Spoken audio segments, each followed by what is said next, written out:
एक मनुष्य का जब जन्म होता है और जब मनुष्य का जन्म होता है तो उसके कर्म बनते हैं। कर्म दो प्रकार के बनते हैं, एक अच्छे कर्म, एक बुरे कर्म। और उन कर्मों के ही आधारित पर यह तय होता है कि उसे स्वर्गलोक जाना है या उसे नरकलोक जाना है।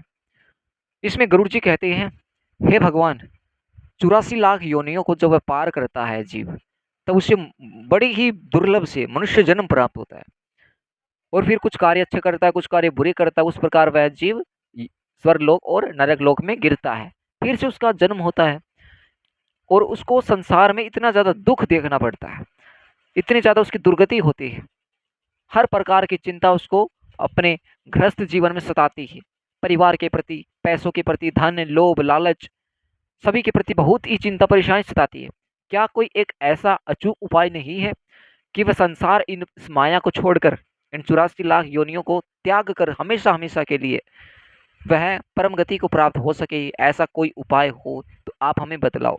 तो इसमें गरुड़ जी कहते हैं, गरुड़ भगवान कहते हैं कि 16वें अध्याय में मनुष्य शरीर प्राप्त करने की जो महिमा और धर्म आचरण के जो मुख्य जो कर्तव्य हैं, जो धर्म आचरण करके एक मनुष्य किस प्रकार उसके कर्तव्य है, शरीर और संसार जब दुखों में पिघलता है, और मोक्ष धर्म का जो निरूपण है वो किस प्रकार है, इसका मेरे को आप वर्णन कीजिएगा।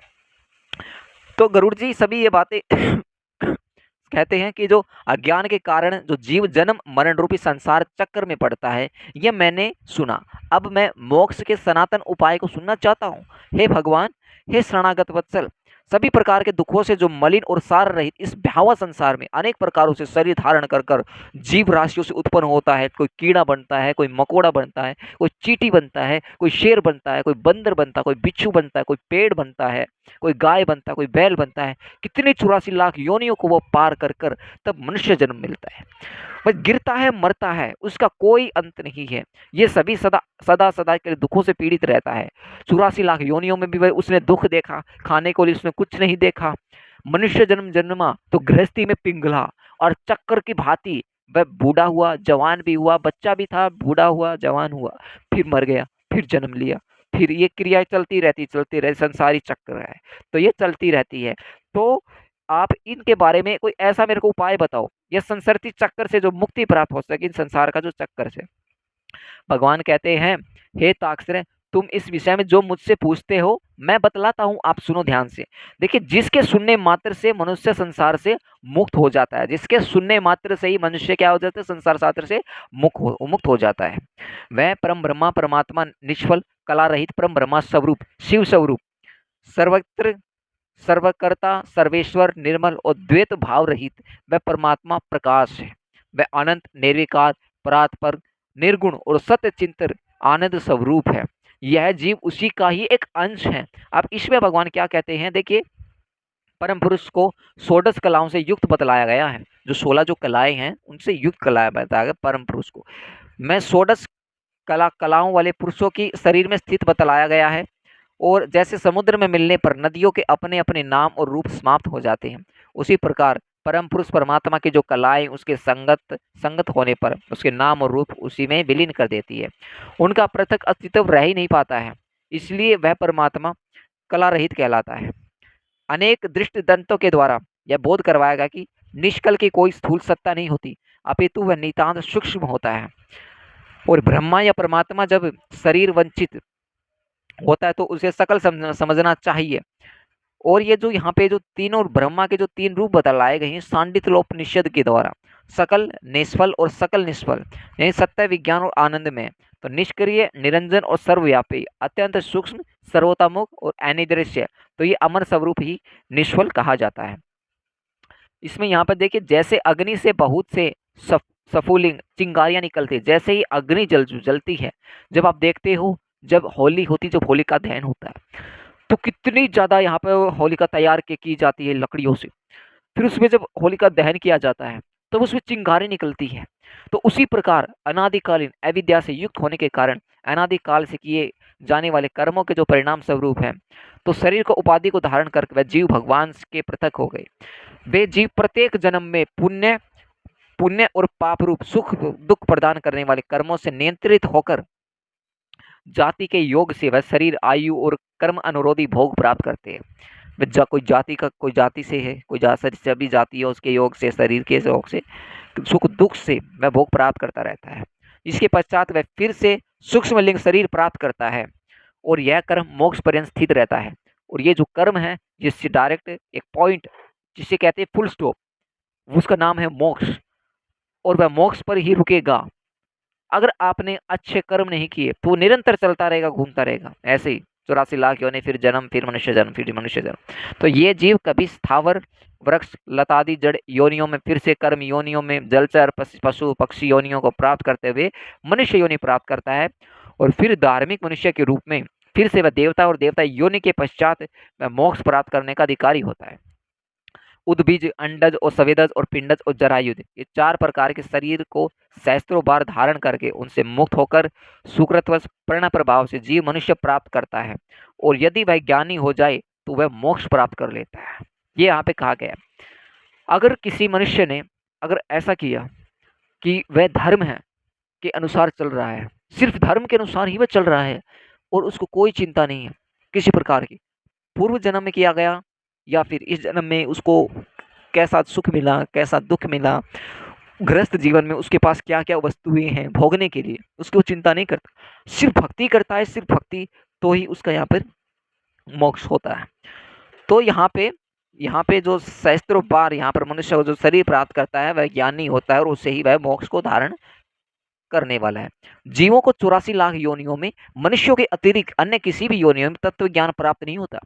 जो एक तत्व ज्ञान है, जो हमें ये पता है कि हाँ भगवान है, स्वर्ग लोक क्या है, नरक लोक क्या है, यातनाएं क्या है, गोलोक क्या है, वैकुंठ लोक क्या है, श्री लोक क्या है, इनके बारे में हमें पता है। हमें पता है कि वहां पर मंदिर है, हमें पता है हमने चोरी करने गए, हमें पता है ये पाप है, फिर हम करेंगे, तो हमें पता है, तो वो हमारा कर्म है और एक कर्म गिना जाएगा। अगर आपने अगर किसी को डस लिया तो पाप नहीं कहलाएगा, ये उसका कर्म है, कर्म कर रहा है वो, पर उसको पाप पुण्य का बोध बिल्कुल भी नहीं है। इस प्रकार यहाँ पर जो यहाँ पर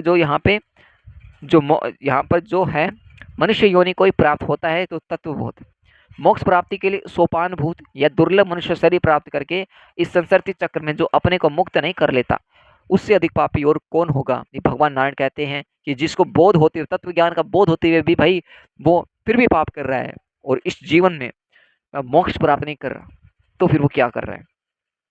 उत्तम मनुष्य शरीर में जन्म प्राप्त करके और समस्त सोर संपन्न अविकल इंद्रियों को प्राप्त करके भी जो व्यक्ति अपने हित को नहीं जानता वह ब्रह्मा का घातक होता है। अपनी भलाई के बारे में जो नहीं जानता, अपने मोक्ष का जो बारे में नहीं जानता, वह मोक्ष का ब्रह्मा घातक होता है। शरीर के बिना कोई भी जीव पुरुषार्थ नहीं कर सकता, इसलिए शरीर और धन की रक्षा करता हुआ इन दोनों से पुण्योपार्जन करना चाहिए। मनुष्य को हमेशा के लिए अपने शरीर की रक्षा करनी चाहिए, क्योंकि शरीर सभी पुरुषार्थों का एक ऐसा एकमात्र साधन है, इसलिए उसकी रक्षा का उपाय करना चाहिए। जीवन धारण करना ही व्यक्ति को कल्याण को देख सकता है। गांव हो, क्षेत्र हो, धन हो और शुभाशुभ कर्म हो फिर से प्राप्त हो सकते हैं।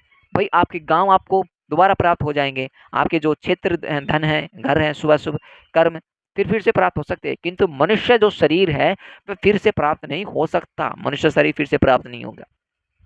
इसलिए बुद्धिमान व्यक्ति सदा शरीर की रक्षा का उपाय करते हैं। इसलिए जो बुद्धिमान लोग हैं वो पहले अपने शरीर की रक्षा करेंगे। अगर शरीर आपका हष्ट पुष्ट है, आप हर कार्य कर सकते हो। कुष्ठ आदि के रोग भी अपने शरीर को त्यागने की इच्छा नहीं करते। शरीर की जो रक्षा है धर्माचरण के लिए उद्देश्य से, और धर्माचरण ज्ञान प्राप्ति के उद्देश्य। इसी प्रकार ज्ञान, ध्यान एवं योग की सिद्धि के लिए फिर ध्यान योग से मनुष्य अविलंब और मोक्ष प्राप्त कर लेता है। यदि मनुष्य स्वयं ही अपने आत्मा का अहित से निवारण नहीं कर लेता तो वो आत्मा दूसरा कौन हितैषी होगा जो आत्मा को तारेगा। अब आपका शरीर है, जितने भी माता बहनें देख रही हैं, अब आपका एक शरीर है, समझो आपका एक शरीर है, आपको पता है मेरे हाथ हैं, ये मेरे हाथ हैं, ये मेरे होठ है, ये मैं बोल रहा हूँ मुंह है, ये मेरी आवाज़ें आ रही हैं, देखने के लिए आंखें हैं, त्वचा है, ये सब कुछ पता है कि हार्ड है, मांस है, पुतला है, पैर टांग है, ये सभी हैं। लेकिन आत्मा को कौन पहचानेगा। आत्मा आपसे क्या चाहती है, कभी आपने इस चीज के बारे में गौर किया। भाई आत्मा आपसे क्या चाह रही है, वो क्या करना चाह रही है। ये जो आपने किया ये तो मन, और ये पापाचरण ये तो आपका शरीर के द्वारा कर रहा है, इसी आप आत्मा को और ज्यादा मल कर रहे हो, आत्मा को और ज्यादा खराब कर रहे हो। तो ये कहा गया, जो जीव मनुष्य के शरीर में रहकर इसी जन्म रूपी नरक रूपी व्याधि की चिकित्सा नहीं कर लेता, और जो जीव मनुष्य शरीर में रहकर भी इस जन्म में नरक रूपी की जो चिकित्सा को त्याग नहीं कर लेता, वह परलोक में जाने पर कहाँ औषध नहीं प्राप्त है। नरक व्याधि से पीड़ित होने पर फिर क्या कर सकेगा। जब बूढ़ा अवस्था में बागिन के समान सामने खड़ी है, फूटे हुए घड़े के गिरने वाले जल की भांति प्रतिक्षण आयु समाप्त होती जा रही है, रोग स्त्रु की भांति प्रहार कर रहे हैं। जब आप बूढ़े हो रहे हो, आपकी जो शरीर है काम का नहीं रहा, शरीर धीरे धीरे टेढ़ा होता जाए, मुड़ता जाएगा, सीधा था ऐसे था, धीरे धीरे ऐसे मुड़ता जाएगा, ऐसे मुड़ता जाएगा, ऐसे हो जाएगा शरीर आपका। बताओ क्या करोगे। ऐसा हो जाएगा। जो ये रोग है, शरीर में जो रोग आते हैं, ये शत्रु के भांति इतने घातक हैं कि आपकी प्राप्ति के लिए जो जीव को जो अभ्यास है वो नहीं कर पाते आप। जीवन का उद्देश्य क्या है नहीं सोच ही नहीं पाते इसी प्रकार। तो जीव का जो क्षेत्र प्राप्ति का जीव का अभ्यास वो करना चाहिए। जब तक दुख प्राप्त नहीं होता, जब तक आपत्तियां घेर नहीं लेती, जब तक इंद्रियों में विकल स्थिरता नहीं आ जाता, तब तक श्रेय प्राप्ति के लिए अभ्यास करते रहना चाहिए। भाई अगर आपको दुख भी प्राप्त है ना, चाहे आपको किसी भी प्रकार का मानसिक या किसी प्रकार का दुख हो, आपत्ति संकट आपको बिल्कुल कोई क्यों ना घेर ले, इंद्रियां आपके स्थिरता नहीं आ जाए, तब तक आपको श्रेय प्राप्ति के लिए अभ्यास करते रहना चाहिए। जब तक यह शरीर, तभी तक तत्व ज्ञान का अभ्यास करना चाहिए। जब तक ये जो शरीर है उसे तत्व ज्ञान का अभ्यास करना चाहिए। और तत्व ज्ञान होता क्या है ये सुनिएगा। तत्व ज्ञान है मानव ज्ञान, इस शरीर के द्वारा जो प्राप्त किया ज्ञान। हम इस शरीर के द्वारा ज्ञान प्राप्त कर सकते हैं। भगवान ने इतना अच्छा हमें अवसर दिया है। चुगली करना, पापाचरण करना, चोरी करना, मारना, काटना, बलात्कार करना, माँ बहनों को गंदी दृष्टि देखना, अपशब्द बोलना, ये कहाँ के नियम है। अगर आपने तत्व ज्ञान को कर लिया, तत्व ज्ञान को अगर आपने सीख लिया, जान लिया, अच्छे से परख लिया, शास्त्रों को पढ़ लिया, धर्माचरण पर चलते गए, आपको तत्व ज्ञान का बोध होगा। तत्व ज्ञान का तो बोध वैसे ही है, लेकिन हम तत्व ज्ञान के बोध के अनुसार, उन नियमों के अनुसार हम चल नहीं पाते। हम रास्ते में भटक जाते हैं। हमारा मन विचलित हो जाता है, मन मुटाव हो जाता है। मन कहता, मन अब सीधा रास्ता जा रहा है पुण्य आत्माओं की तरफ, मन कहता मुड़, तू मुड़, यहाँ से मुड़ मुड़, वो दूसरे कार्य में लग जाता है। वह शास्त्र पढ़ रहा है, भगवान का जप कर रहा है, लेकिन मन कहता नहीं तू चल, अरे इस जगह तो जाके देख, कुछ ना कुछ तेरे को मिलेगा। वहां जाता है, वहां पर मीट शॉप होती है, वहां पर पाप आचरण करते हैं, गंदा बोलते हैं, बलात्कार करते हैं, किसी के प्रति चुगलियां करते हैं। तो ये सभी करवाता है, मन मैला है, मन कभी शुद्ध नहीं हो सकता। मन को शुद्ध करने के लिए ही आपको भक्ति भाव, भजन कीर्तन सत्संग, भगवान श्री हरि नारायण का वो भजन जप कीर्तन सत्संग सब कुछ करना पड़ेगा, तभी आपका मन पवित्र शुद्ध होगा। एक गुरु हमारे जीवन में बहुत ही ज्यादा प्रकाश लाता है। जैसे सूर्य होता है ना, जो सुबह प्रकाश लाता है सभी में, ऐसे ही गुरु हमारे जीवन में जरूर प्रकाश लाता है। तो जो यहाँ पे भवन में आग लग जाने पर ऐसा कौन सा दुर्मति मनुष्य है जो कुआं खोदने प्रारंभ करता है। बहुविध सांसारिक जो कार्य प्रपंचों में व्यस्त रहने के कारण काल का ज्ञान नहीं है। यहाँ पर बिजी अपने काम में बिजी लगा पड़ा है भाई साहब, कोई ज्ञान नहीं है। अब यह कलेश की बात है। मनुष्य अपने सुख दुख हित की बातों को वह नहीं समझता। संसार में जीवों को उत्पन्न होते हुए, रोग आदि से दुखी होते हुए, मृत्यु प्राप्त करते हुए, आपत्तिग्रस्त तथा दुखी होकर सांसारिक मनुष्य मोहरूपी मदिरा को पीकर, शराब जो ठेका है ना, इसे पीकर वह जन्म मरणादि रूपी विविध कलेशों से कभी भी भयभीत नहीं होता। उसको कोई चक्कर नहीं है, मरे कब जिए, कोई चक्कर नहीं। शराब का धुंध भी ले रहा है, गुटखा खा रहा है, शराब कर ले रहा है, बियर पी रहा है, गंदे आचरण कर रहा है, अफीम ये गांजे नशे कर रहा है। तो ये जो भौतिक संपत्ति स्वप्न के समान नश्वर क्षण भंगुर है। यौवन भी पुष्प के समान मुरझा जाने वाला है। जवानी है, एक समय में मुरझा जाएगी। आयु बादलों में चमकने वाले जो बिजली के समान चंचल, आयु बदलती रहेगी, हर साल बदलती, हर दिन हर सेकंड बदलती है। यह सब जानते हुए भी मनुष्य को कैसे धैर्य हो सकता है। एक तो मनुष्य 100 वर्ष की आयु ही बहुत थोड़ी है। अब कलयुग में 100 वर्ष की आयु ही बहुत ही थोड़ी है। पहले तो बहुत लंबे लंबे समय तक जीते थे, उसमें भी वह निद्रा और आलस्य के वशीभूत होकर उसका आधा भाग बीत जाता है। अब कुछ वो आधा भाग में सो जाता है, कुछ आलस्य कर लेता है, कुछ फोन्स, रील्स, गंदे चित्र, गंदे दृश्य, गंदी वीडियोस, अडल्ट कंटेंट ये सब देखता है। और जो शेष है वह भी बाल्यावस्था, रोग और जरा में होने वाले दुख से चला जाता है। और जो थोड़ा बचा यह भी निष्फल ही बीत जाता है।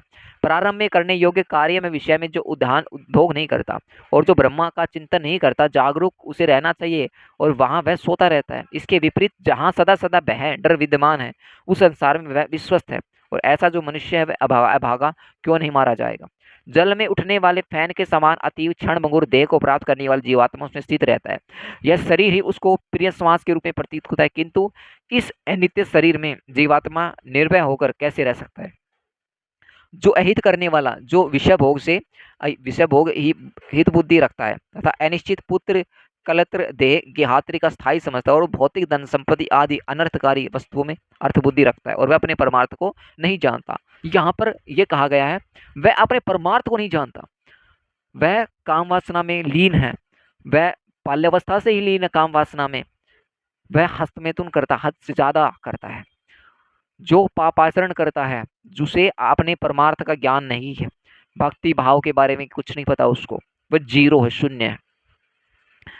तो यहाँ पे जो ये जगत है किसी का नहीं हुआ, ये जगत किसका हुआ है, ये जगत भगवान श्री कृष्ण का ही नहीं हुआ है। एक समय था उनको भी जाना पड़ा, भगवान श्री राम का ही नहीं हुआ, उनको भी जाना पड़ा। ये जगत भाई कि भगवान का ही नहीं रहा, हमारा तो कहाँ का होगा। तो ऐसा देखते हुए भी वह गिर रहा है और आत्मा का ज्ञान विषयक वचनों को सुनते हुए भी जिसे बोध नहीं होता, पढ़ करके भी उसका अर्थ नहीं समझता, तो ऐसा इसलिए होता है कि वह जीव भगवान की माया से मोहित है।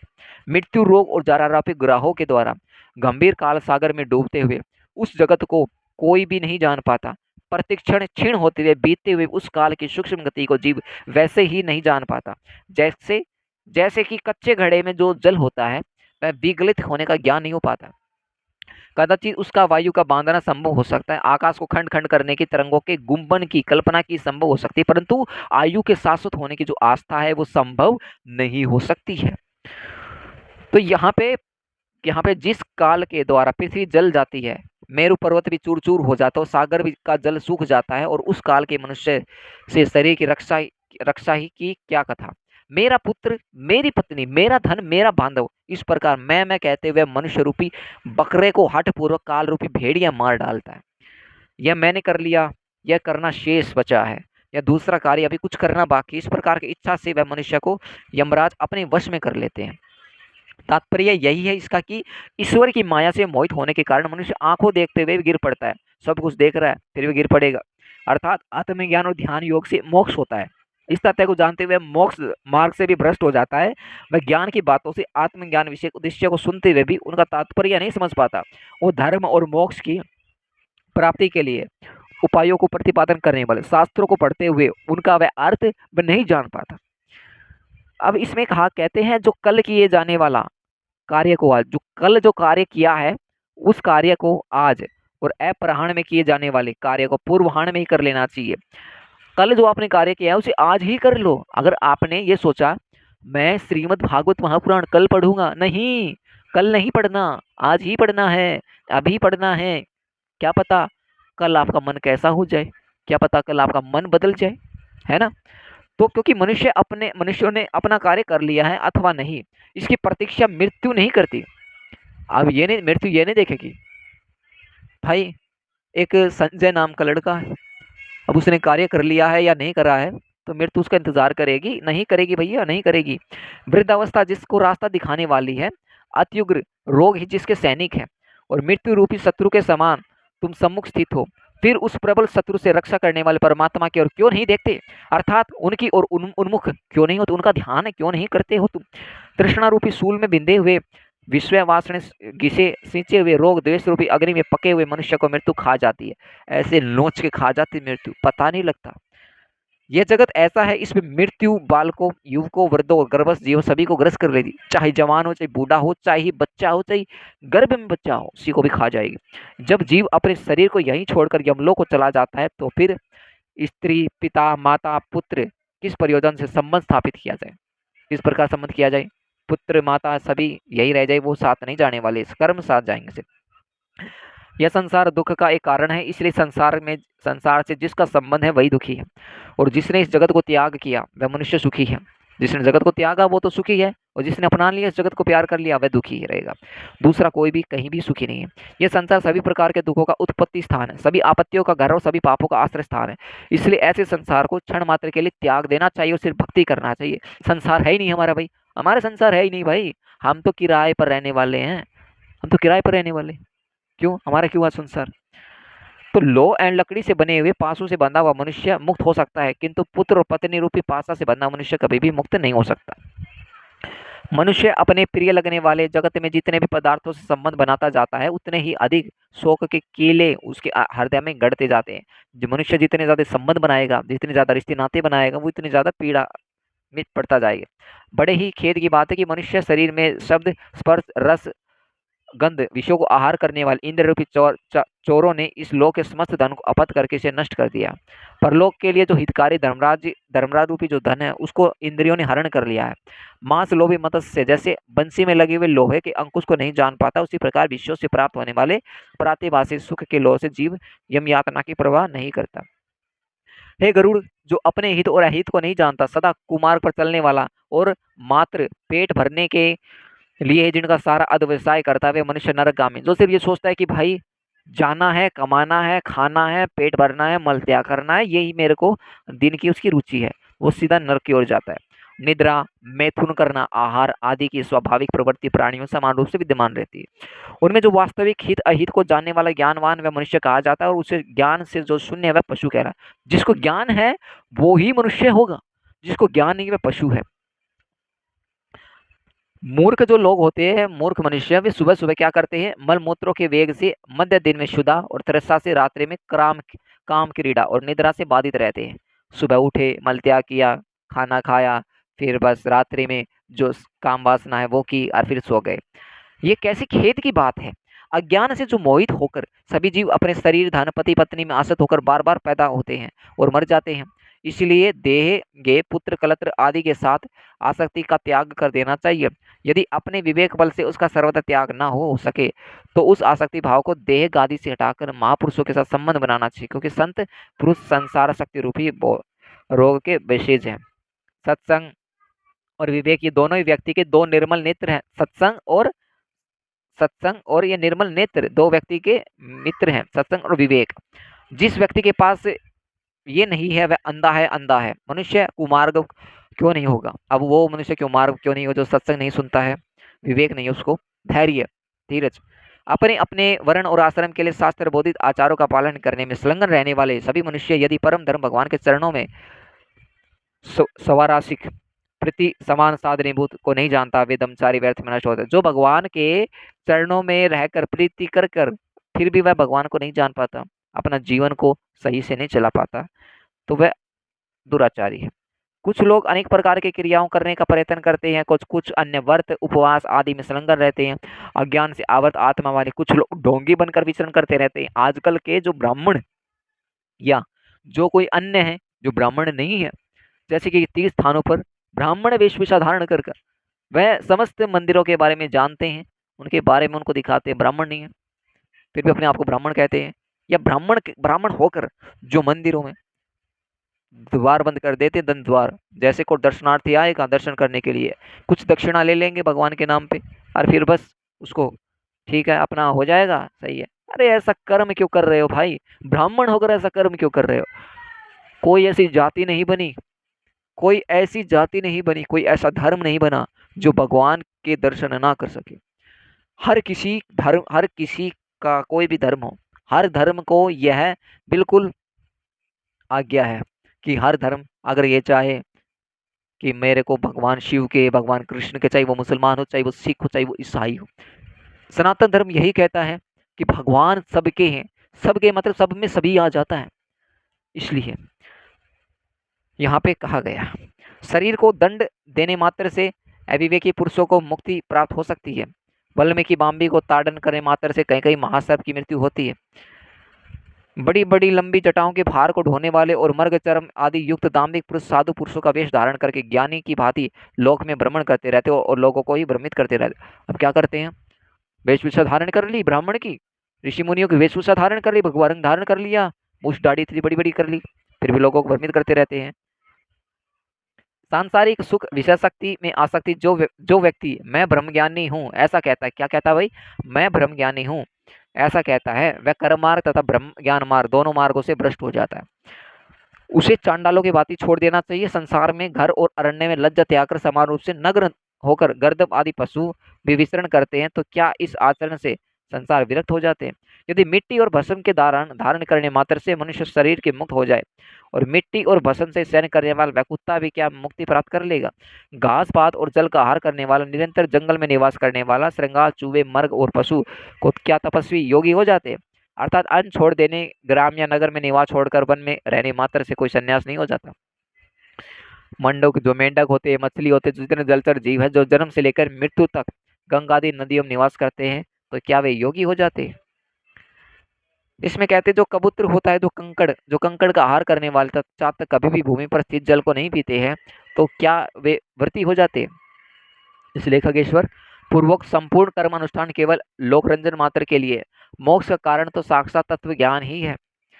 और षड दर्शन रूपी महाकूप में पड़े हुए मनुष्य रूपी पशु परमार्थ को नहीं जानते, क्योंकि वे पशु पास में नियंत्रित रहते और वेद और शास्त्र रूपी घोर समुद्र में इधर उधर ले जाते हुए कुतर्किक और व्यक्ति सुडर्मियों में ग्रस्त होकर स्थित रहते हैं। अब इसमें कहा गया है कि जैसे कि जो ये पशु हैं, जितने भी जलचर जीव हैं, तो इन जीवों को तत्व ज्ञान का बोध नहीं है। इनको तत्व ज्ञान का बोध मनुष्य को है, और मनुष्य को शास्त्रों का ज्ञान करना चाहिए और करे, जितना ज्यादा हो सके उतना करे और करना चाहिए। इसमें कहते हैं जो शैव मत में जो जीवात्मा को पशु कहा गया है, जो कि पासों से बंधा रहता है, पास मुक्त होने पर वह शिव रूप हो जाता है। शैव मत में बंधन को पास कहते हैं। पासबद्ध होने के कारण जीवात्मा शिव स्वरूप नहीं हो पाता। पास चार प्रकार के होते हैं, मल, कर्म, माया और रोध। मल रूपी पासा से जीवात्मा के जो ज्ञान शक्ति है, वह क्रिया शक्ति वह तिरोहित हो जाती है। फल की इच्छा से किया जाने वाला कर्म भी पास बन जाता है। यह कर्म रूप पास भी धर्म और अधर्म के भेद से ही दो प्रकार का माना गया है। माया रूप पशु से समस्त संसार का संहार और सृष्टि काल में उसका उद्भव होता है। तीनों पासों से जो पशु के स्वरूप को ढकने वाला पास को रोध कहते हैं। तो ये यहाँ पे कहा गया है, वेद शास्त्र और पुराणों को जानने वाला भी जो भी मनुष्य है वह परमार्थ को नहीं जानता, वह विडम्बनाग्रस्त, उसका पूर्वाक्त संपूर्ण ज्ञान को वे में काव काव करने जैसा है। जो वही वेदों शास्त्रों को नहीं जानता, जो परम ज्ञान को नहीं जानता, परमार्थ को नहीं जानता, सिर्फ कौवे की भांति काव काव करने वाला है। परम तत्व से परामुख जीव वह यह ज्ञान है, यह ज्ञेय है। इसी चिंता से व्याकुल होकर रात दिन जो शास्त्रों का अध्ययन करते हैं, वह अलंकार से सुशोभित होकर वाक्य रचना या छंदोबद्ध कविता की रचना करने पर भी विषयोभोग के प्रति लालाई इंद्रियों वाले तत्व ज्ञान रहित मूढ़ व्यक्ति नाना चिंताओं के कारण दुखी रहते हैं। परम तत्व की प्राप्ति तो अन्य प्रकार से होती है, किंतु लोग अन्य प्रकार के उपाय करके क्लेश प्राप्त करते हैं। शास्त्र का भाव तो कुछ और होता है, परंतु वे इसकी व्याख्या कुछ दूसरे प्रकार से करते हैं। यहाँ पे जो क्षुधा, विपाशा, शोक, मोह और जन्म मृत्यु को सुडर्मी कहा जाता है, श्रीमद् भागवत में कहा गया है। जो कुछ अहंकारी व्यक्ति हैं, जो गुरु उपदेश आदि को प्राप्त न करके भी उन्मनी भाव से विषय में रहते हैं, वे स्वयं उसका अनुभव नहीं करते। बहुत से लोग वेद और शास्त्र का अध्ययन तो करते हैं, परंतु एक दूसरे का बोध भी कराते हैं, तात्पर्य समझाते हैं, और वे परम तत्व के विषय में उसी प्रकार कुछ नहीं जानते। वे क्या करते हैं, शास्त्रों को पढ़ते हैं, तत्व बोध को समझाते हैं, उनकी परिभाषा देते हैं, लेकिन उनका जो तत्व के विषय में उसकी प्रकार कुछ नहीं जानते। जिस प्रकार दरवी जो कलछी होता है वो पाकरस भोजन आदि को नहीं जानती। पुष्प को धारण तो सर करता है, किंतु उस पुष्प की गंध को नासिका ही जानती है। उसी प्रकार वेद और शास्त्रों का अध्ययन तो लोग करते हैं, किंतु वेद और शास्त्र के भाव का बोध करने वाला दुर्लभ है। मूर्ख मनुष्य अपने हृदय में जो स्थित परम तत्व को, परमात्मा के अंश को नहीं जानता, और उसे जानने के लिए शास्त्रों में अध्ययन उसी प्रकार भटकाता फिराता रह जाता है। जैसे कोई मूर्ख गवाला अपनी कोख में बकरे को पकड़े रखने पर उसकी खोजने के लिए कुएं में देखता है। संसार मोह के नाश करने के लिए शास्त्र शब्दों के अर्थ को जानना मात्र पर्याप्त नहीं है। दीपक की भांति से कभी भी अंधकार की निवृत्ति नहीं हो सकती। बुद्धिहीन मनुष्य को पढ़ना अंधे व्यक्ति के दर्पण देखने के लिए समान व्यर्थ है। बुद्धिमान व्यक्ति को ही शास्त्रीय तत्व ज्ञान का लक्षण हो सकता है, बुद्धिमान को तत्व ज्ञान का लक्षित हो सकता है। जो यह ज्ञान यहाँ है इसे जानना चाहिए। इसी प्रकार बुद्धि करके शास्त्रों में प्रतिपाद सब कुछ सुनना चाहता है, वह 1000 दिव्य वर्षों की आयु प्राप्त करके भी शास्त्रों को अंत प्राप्त नहीं कर सकता। अनेक शास्त्र हैं, आयु है, अतल्यप है, जिसमें करोड़ों विघ्न हैं, इसमें जैसे हंस जल के मध्य से दूध को ग्रहण कर लेता है, हंस क्या करता है, जल के मध्य से दूध को ग्रहण कर लेता है, उसी प्रकार बुद्धिमान व्यक्ति को भी शास्त्र के सार तत्व का ज्ञान प्राप्त करना चाहिए। वेद शास्त्रों का अभ्यास कर वहां से तत्व ज्ञान प्राप्त करके बुद्धिमान मनुष्य को चाहिए कि जैसे दान चाहने वाला जो व्यक्ति यह दान ग्रहण करके पुलाल को छोड़ देता, पुआल को छोड़, जो पलाल होता है छोड़ देता, उसी तरह उसे अंत सभी शास्त्रों को भी छोड़ देना चाहिए। जैसे अमृत से तृप्त व्यक्ति भोजन की कोई आवश्यकता नहीं होती, उसी प्रकार तत्व ज्ञान को शास्त्र से कोई प्रयोजन नहीं होता।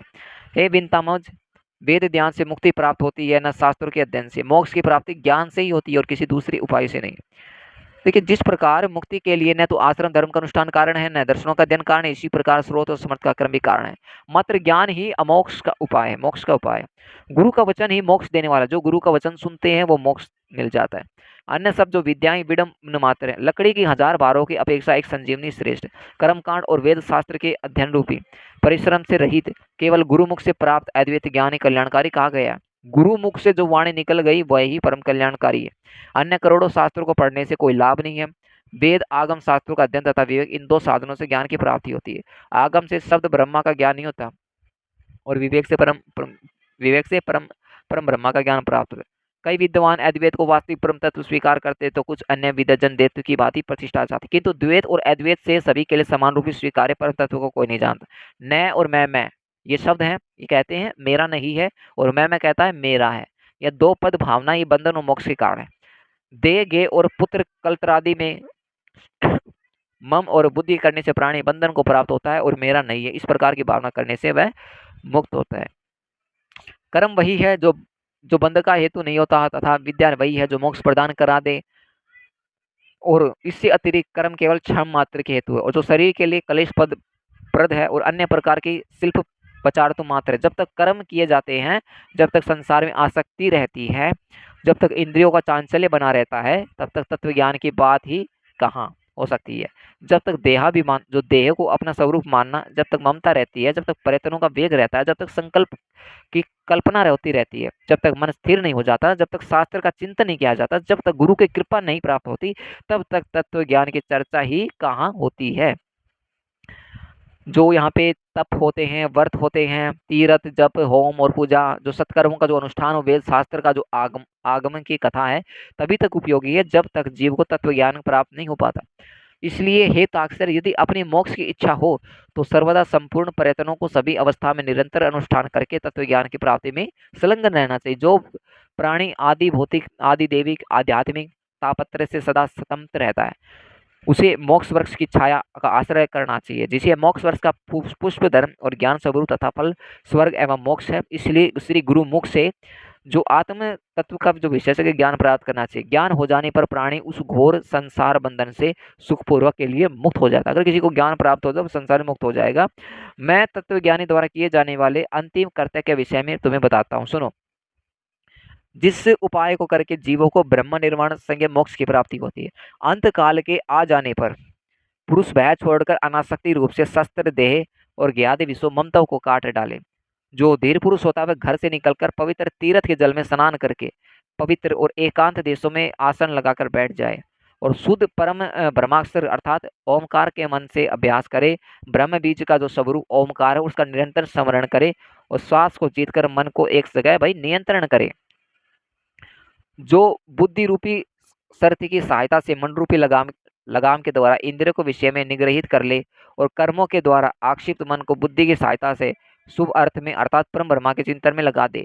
मैं ब्रह्मा हूँ, मैं परम धाम हूँ, मैं परम पद रूपी ब्रह्मा मैं हूँ, ऐसी समीक्षा करके अपनी आत्मा को निष्फल परमात्मा में लगा दे। तो यहाँ पर ओम इस एकाक्षर ब्रह्मा को उच्चारण करता हुआ तथा मेरा स्मरण करता हुआ जो मनुष्य देह त्याग करता है वही संसार से तर जाता है, ये कहते हैं भगवान, और परम गति प्राप्त करता है। मान और मोह से रहित तथा आसक्ति से उत्पन्न होने वाले दोषों को जीत लेने वाले, नित्य आध्यात्म चिंतन करने वाले, सभी प्रकार की कामनाओं से निवृत्ति प्राप्त कर लेने वाले, सुख दुखादि दंडों से मुक्त ज्ञानी पुरुष इस शाश्वत अविनाशी परम पद को प्राप्त करते हैं। जो व्यक्ति राग और द्वेष रूपी मलों का अपहरण करने वाले, ज्ञान रूप जलाशय और सत्य स्वरूप जल वाले मान तीर्थ में स्नान करता है वह मोक्ष प्राप्त कर लेता है। इसलिए तीर्थों का सेवन जरूर करना चाहिए, तीर्थों में स्नान। जो प्रौढ़ वैराग्य को धारण करके अन्य भाव को परित्याग कर केवल मद विषक भावना के द्वारा मेरा भजन करता है, ऐसा पूर्ण दृष्टि रखने वाला अमल अंतरात्मा संत ही मोक्ष को प्राप्त होता है। तीर्थ में मृत्यु अगर किसी को हो जाए, उस उत्कंठा में उत्सुक होकर जो अपने घर का परित्याग करके तीर्थ में निवास करता है और मुक्ति क्षेत्र में मरता है, वही मोक्ष प्राप्त होता है। अयोध्या, मथुरा, माया, कनकल, हरिद्वार, काशी, कांची, अवंतिका और धारावतीपुरी, ये 7 जो पुरियां हैं, ये मोक्ष देने वाली है। मैंने सनातन मोक्ष धर्म तुम्हें बता दिया। ज्ञान और वैराग्य के सहित सुनकर पुरुष मोक्ष प्राप्त करता है। जो यहाँ पे जो पुरुष होते हैं, तो यहाँ पे जो बता दिया, भगवान कहते बता दिया है, तो यहाँ पे जो पुरुष है वे मोक्ष प्राप्त करते हैं और सकाम धर्म अनुष्ठान करने वाला धार्मिक पुरुष स्वर्ग को प्राप्त करता है। पापियों की दुर्गति होती है और पशु पक्षी आदि फिर से जन्म मरण रूपी संसार में भ्रमण रहते हैं। इसी प्रकार सभी शास्त्रों का सारा द्वार मैंने 16 अध्यायों में, भगवान कहते हैं, मैंने कह दिया है। अब और क्या सुनना चाहते हो? तो सूत जी यहाँ पे कहते हैं, हे राजन, गरुड़ जी के भगवान से, और भगवान गरुड़ जी के भगवान से के मुख से ऐसा वचन सुनकर उन्हें बार बार प्रणाम करने के अंजलि बांधकर इस प्रकार कहा। गरुड़ जी ने कहा, क्या कहा गरुड़ जी? भगवान गरुड़ जी ने, हे देवादिदेव भगवान, हे नाथ, हे प्रभु, अपने अमृतमय वचनों को सुनाकर आपने, अमृत के समान वचनों को सुनाकर आपने मुझे भवसागर में तार दिया है। अब मेरा जो संदेह है, जितने भी मेरे डाउट हैं, सारे संदेह समाप्त हो चुके हैं और मैं कृतार्थ हो गया हूँ प्रभु, इसमें कोई भी किसी प्रकार का संशय नहीं है। ऐसा कहकर गरुड़ जी मौन होकर भगवत परायण हो गए और स्मरण करने से दुर्गति का जो हरण कर लेते हैं, पूजन और यज्ञ के द्वारा जो सदगति प्रदान करते हैं और अपने परम भक्ति के द्वारा जो मुक्ति प्रदान करते हैं, वे हरि यानी भगवान विष्णु की मेरी रक्षा करें, ऐसा यहाँ पर कहते हैं। तो यहाँ पर जो गरुड़ पुराण है, तो गरुड़ पुराण के हमारे जो 16 जो अध्याय सारोद्वार गरुड़ पुराण का, ये यहीं पर समाप्त होते हैं। अगले अध्याय में हम जानेंगे गरुड़ पुराण श्रवण करने का फल। अगर हमने 16 अध्याय किए तो इसका जो फल है, फल क्या रहता है, क्या हमें मिलता है, वो सब जानेंगे। अब इसमें जो तत्व ज्ञान का बोध, मनुष्य का मोक्ष का जो द्वार, ये 84 लाख योनियों का जो चक्र, मनुष्य योनि में जन्म लेना, फिर अधर्म करना या फिर धर्म करना, भगवान का नाम जप नहीं करना। देखिए सीधी बात बता तुम, आप धर्म कर रहे हो, धर्म ही धर्म कर रहे हो, थोड़े दिन वृद्धावस्था आएगी, बुढ़ापा आ जाएगा, भगवान के घर चले जाओ, स्वर्ग लोक रहोगे कुछ दिनों के लिए, बस फिर से मनुष्य जन्म। क्यों लिया मनुष्य जन्म? मनुष्य जन्म लिया ही इसीलिए मेरे भाई, क्योंकि आपने भगवान का नाम जप नहीं किया। हरि हरि हरि हरि हरि हरि, कृष्ण कृष्ण कृष्ण कृष्ण, राधा राधा राधा राधा राधा। कोई भी एक नाम पकड़ लो, उस नाम को पकड़ लो, बस उस नाम को पकड़ लेना, वही तुम्हारा मोक्ष का द्वार है, वही तुम्हारा ये अंतिम मनुष्य जन्म है। तो आज का जो हमारा 16वां जो अध्याय श्रीमद् यहाँ पर गरुड़ पुराण का, यहीं पर समापन करते हैं। प्रेम से बोले श्री राधे राधे। जय श्री हरिवंश महाप्रभु।